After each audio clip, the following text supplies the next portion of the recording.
प्रश्न तुमचे, उत्तर आमचे. अचूक, निर्भीड आणि सडेतोड. लोकशाहीचा खरा मंत्र म्हणजेच न्यूज लोक.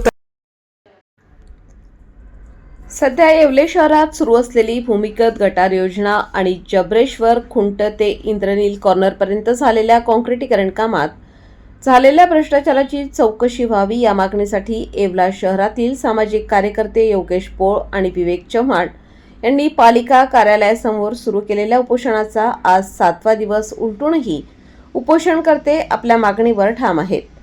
शहरातील मेन रोडवर जबरेश्वर रोड ते इंद्रनील कॉर्नरपर्यंत भुयारी गटार खड्ड्यांसह गायब असल्याने पालिका अधिकाऱ्यांनी हरवलेल्या गटारीचा शोध घ्यावा. येथील अधिकाऱ्यांनी सार्वजनिक बांधकाम विभागाच्या तांत्रिक मंजुरीला सरळ केराची टोपली दाखवण्यात आली. मात्र वरिष्ठ अधिकारी चौकशीचे आदेश का देत नाही याचं गूढ नेमकं कुठं लपलंय. सदर कामात अनियमितता, जनतेची दिशाभूल झाल्याचा आरोप करत भ्रष्टाचारासाठी दोषी असणाऱ्या अधिकाऱ्यांवर कारवाई करावी, तसेच शहरात सुरू असलेल्या भुयारी गटार कामाची चौकशीची मागणी करण्यात आली आहे. न्यूज लोकतंत्र 18 साठी अयूब शाह, येवला.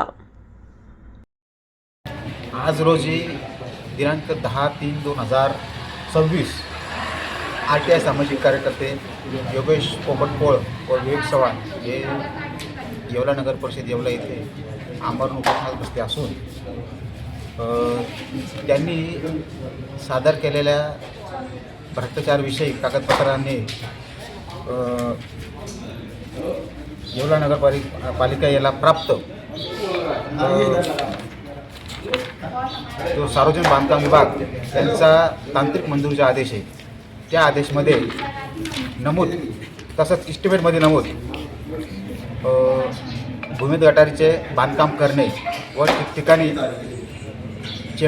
वीट बांधकाम करणे नमूद असतानाही सदर कंत्राटदाराने कुठल्याही प्रकारे काम केलेले नाही. त्याविषयी सामाजिक कार्यकर्ते योगेश पोपटपोळ व विवेक चव्हाण यांनी तक्रार केली होती. पण आज 7वा दिवस आहे तरी अद्यापपर्यंत प्रशासनाने कुठल्याही प्रकारे त्यांची दखल घेतलेली नसल्याने हे उपोषण जोपर्यंत संबंधित जबाबदार व्यक्तींवर कारवाई होत नाही तोपर्यंत त्यांचं कुठल्याही प्रकारे उपोषण स्थगित होणार नाही.